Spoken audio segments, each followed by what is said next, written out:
सबसे पहला क्वेश्चन है, भारत में प्रथम कंप्यूटरीकृत डाकघर कहाँ स्थापित किया गया था?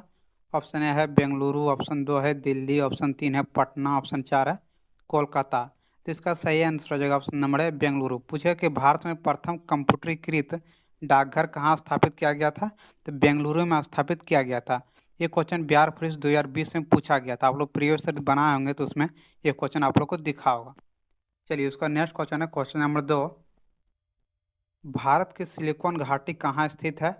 ऑप्शन ए है दिल्ली, ऑप्शन दो है बेंगलुरु, ऑप्शन तीन है कर्नाटक, ऑप्शन चार है केरल। तो इसका सही आंसर हो जाएगा ऑप्शन नंबर दो बेंगलुरु। भारत की सिलिकॉन घाटी कहाँ स्थित है?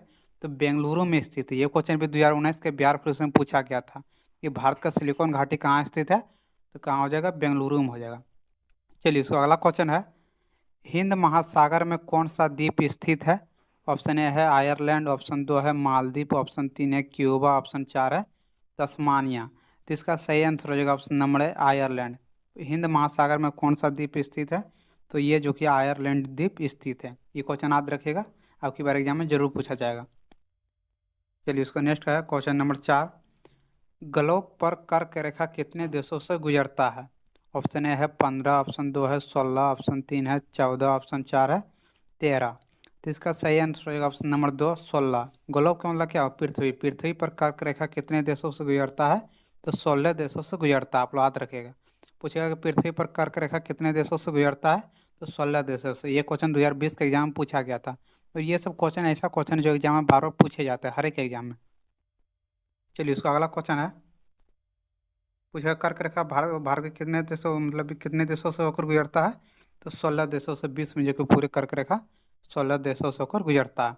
चलिए, इसका अगला क्वेश्चन है, एशिया का सबसे लंबी नदी तट कौन सी है? एशिया की सबसे लंबी नदी कौन सी है? ऑप्शन है मिकांगा, ऑप्शन दो है गोदावरी, ऑप्शन तीन है गंगा, ऑप्शन चार है यांगटी।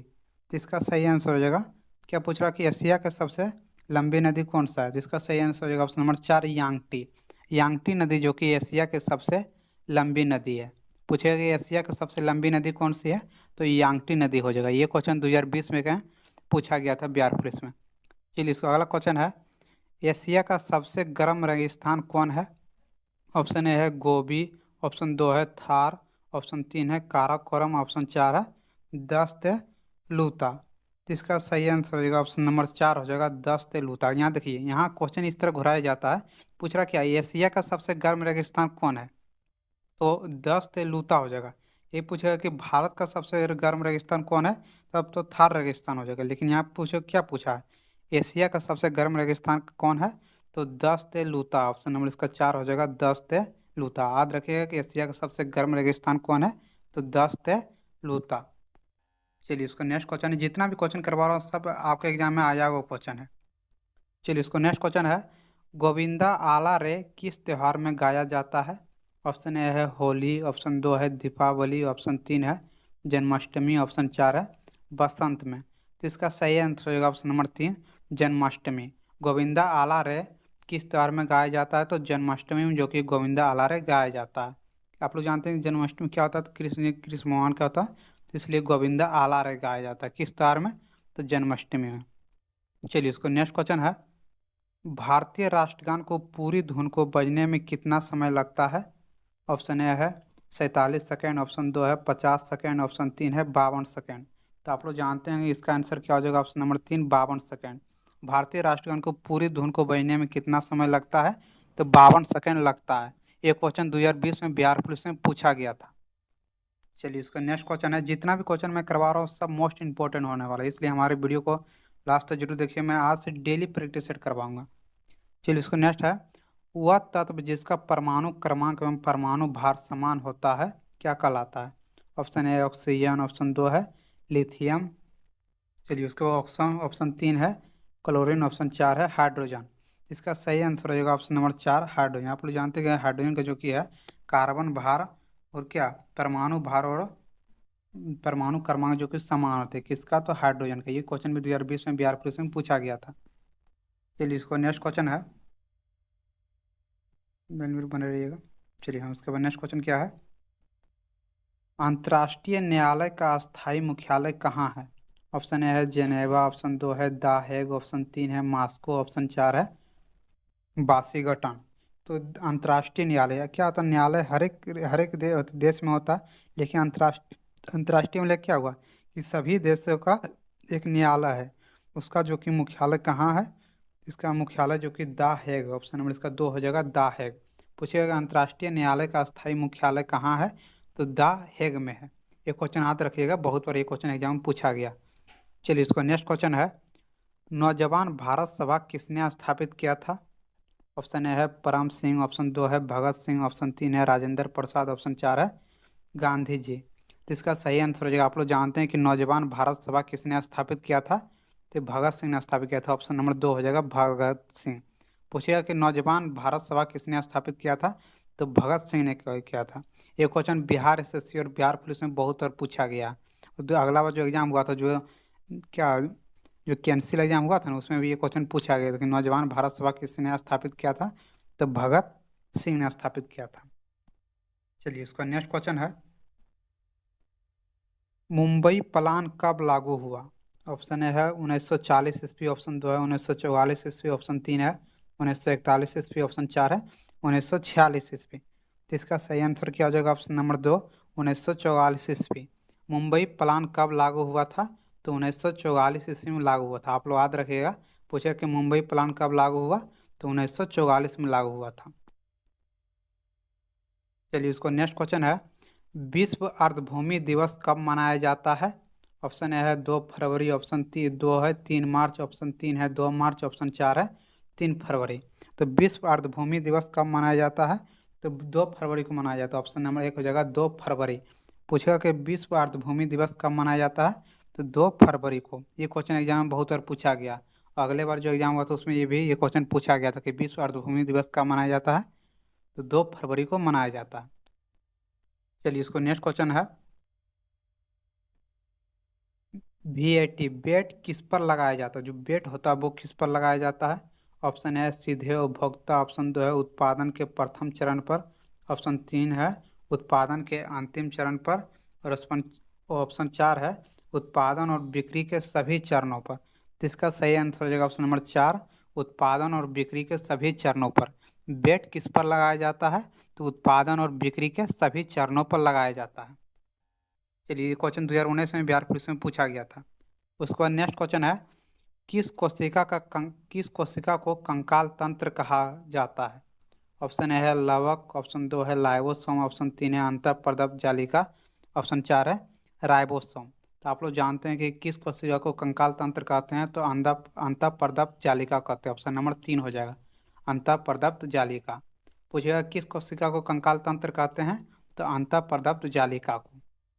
ये क्वेश्चन बिहार दुर्गा में बहुत बार पूछा गया, तो हो सकता है इस बार बिहार पुलिस में पूछ दे, तो आप लोग याद रखिएगा।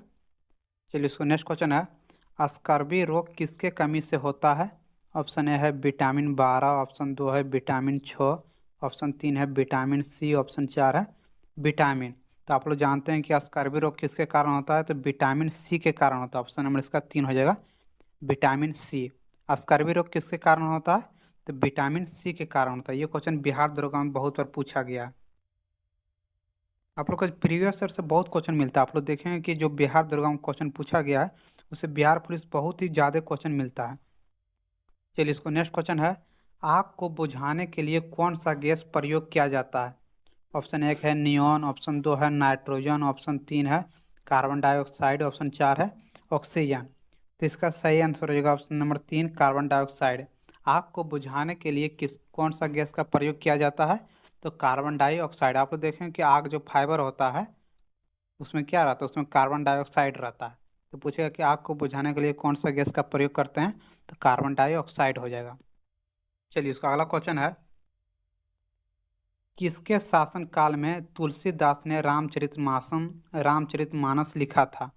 ऑप्शन ए है बाबर, ऑप्शन 2 है अकबर, ऑप्शन 3 है शाहजहां, ऑप्शन 4 है जहांगीर। तो किसके शासन काल में जो कि बाबर ने और तुलसीदास ने जो कि है रामचरितमानस लिखा था? इसका सही आंसर हो जाएगा ऑप्शन नंबर 2 अकबर। अकबर के शासन काल में जो कि है तुलसीदास ने रामचरितमानस लिखा था। ये क्वेश्चन बिहार पुलिस में पूछा गया था, जो अगले बार एग्जाम हुआ था। चलिए इसका नेक्स्ट क्वेश्चन है, भारत रत्न प्राप्त करने वाली पहली महिला कौन था? ऑप्शन ए है इंदिरा गांधी, ऑप्शन 2 है मदर टेरेसा, ऑप्शन 3 है लता मंगेशकर, ऑप्शन 4 है एनी बेसेंट। तो भारत रत्न प्राप्त करने वाली पहली महिला कौन थी? तो ये जो कि है इंदिरा गांधी। तो ऑप्शन नंबर 1 हो जाएगा इंदिरा गांधी। पूछेगा कि भारत रत्न प्राप्त करने वाली पहली महिला कौन थी? तो इंदिरा गांधी। चलिए इसको नेक्स्ट क्वेश्चन है, राज हड़प नीति किससे संबंधित है? ऑप्शन ए है लॉर्ड डलहौजी, ऑप्शन 2 है लॉर्ड रिपन, ऑप्शन 3 है लॉर्ड कर्जन, ऑप्शन 4 है लॉर्ड क्राइव। तो राज हड़प नीति किससे संबंधित है? तो ये लॉर्ड डलहौजी से संबंधित। ऑप्शन नंबर इसका 1 हो जाएगा लॉर्ड डलहौजी। पूछेगा राज हड़प नीति किससे संबंधित है? तो लॉर्ड डलहौजी। चलिए इसका नेक्स्ट क्वेश्चन है, स्टेपिस घास के मैदान का क्षेत्र आता है? ऑप्शन ए है साइबेरिया में, ऑप्शन 2 है मध्य एशिया में, ऑप्शन 3 है यूरोप में, ऑप्शन 4 है ऑस्ट्रेलिया में। तो स्टेपिस घास का मैदान का क्षेत्र किस में आता है? तो ये जो कि मध्य एशिया में आता है। ऑप्शन नंबर 2 हो जाएगा मध्य एशिया। ये क्वेश्चन बहुत बार पूछा गया, घास से हर एक बार क्वेश्चन पूछा जाता कि ये सब घास कहाँ पाया जाता है। तो इसलिए जो इम्पोर्टेंट बन सकता था, मैं घास का मैदान जरूर हर एक बार का क्वेश्चन करवाऊंगा। मैं अभी से जब तक आप लोग का एग्जाम नहीं होता, मैं डेली का प्रैक्टिस सेट करवाऊंगा। तो हमारे चैनल को जरूर सब्सक्राइब करके रखिएगा। चलिए इसका नेक्स्ट क्वेश्चन है, चिकन नेक निम्न में से किस सीमाओं को जोड़ता है? ऑप्शन ए है भारत बांग्लादेश, ऑप्शन 2 है भारत चीन, ऑप्शन 3 है भारत बर्मा, ऑप्शन 4 है भारत और नेपाल। तो चिकन नेक जो कि ये किसको जोड़ता है? तो भारत और बांग्लादेश की सीमाओं को जोड़ता है। कौन? तो चिकन नेक। ये क्वेश्चन बहुत बार बिहार दरोगा में पूछा गया कि चिकन नेक निम्न से किस सीमाओं को जोड़ता है?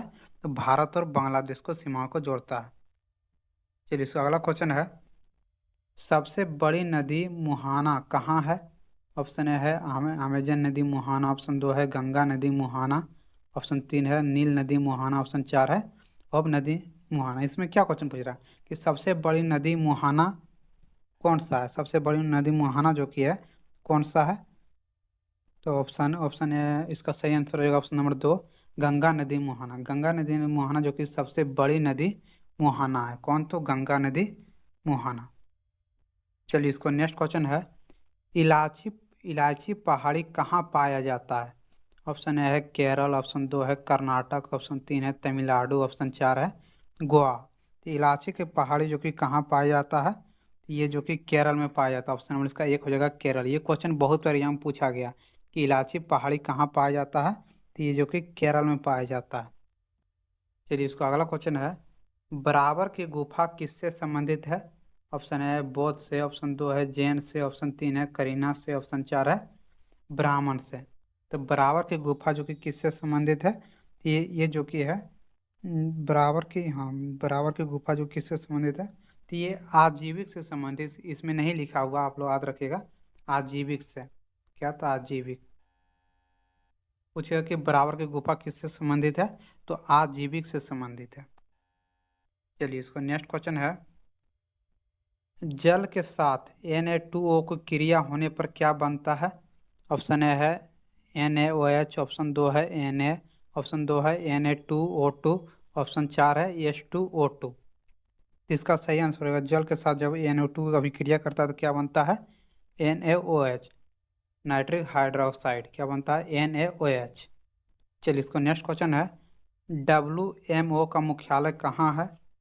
ऑप्शन ए है द हेग, ऑप्शन 2 है जेनेवा, ऑप्शन 3 है बीजिंग, ऑप्शन 4 है दिल्ली। तो WMO का मुख्यालय कहाँ है? तो ये जो कि जेनेवा में। ऑप्शन नंबर इसका 2 हो जाएगा जेनेवा। पूछेगा WMO का मुख्यालय कहाँ है? तो जेनेवा में। चलिए इसको नेक्स्ट क्वेश्चन है, मुंबई और चेन्नई को कौन सा नेशनल हाईवे जोड़ता है? एनएच का मतलब क्या होगा? National highway. तो मुंबई और चेन्नई को कौन सा नेशनल हाईवे जोड़ता है? ऑप्शन ए है NH3, ऑप्शन 2 है NH4, ऑप्शन 3 है NH5। इसका सही आंसर हो जाएगा ऑप्शन नंबर 2 हो जाएगा NH4। मुंबई और चेन्नई को कौन सा नेशनल हाईवे जोड़ता है? तो नेशनल हाईवे 4 जोड़ता है। किसको? तो मुंबई और चेन्नई को। चलिए इसका अगला क्वेश्चन है, गांधी इरविन समझौता कब हुआ? ऑप्शन ए है 1930, ऑप्शन 2 है 1931, ऑप्शन 3 है 1932, ऑप्शन 4 है 1933। तो गांधी इरविन समझौता कब हुआ था? आप लोग जानते हैं 1931 में। ऑप्शन नंबर इसका 2 हो जाएगा 1931। ये क्वेश्चन बिहार पुलिस में बहुत बार पूछा गया, जितना बार एग्जाम हुआ है सभी में ये क्वेश्चन पूछा गया। चलिए, इसका अगला क्वेश्चन है, कौन सा सौरमंडल का भाग नहीं है? ऑप्शन ए है क्षुद्र ग्रह, ऑप्शन दो है धूमकेतु, ऑप्शन तीन है ग्रह, ऑप्शन चार है निहारिका।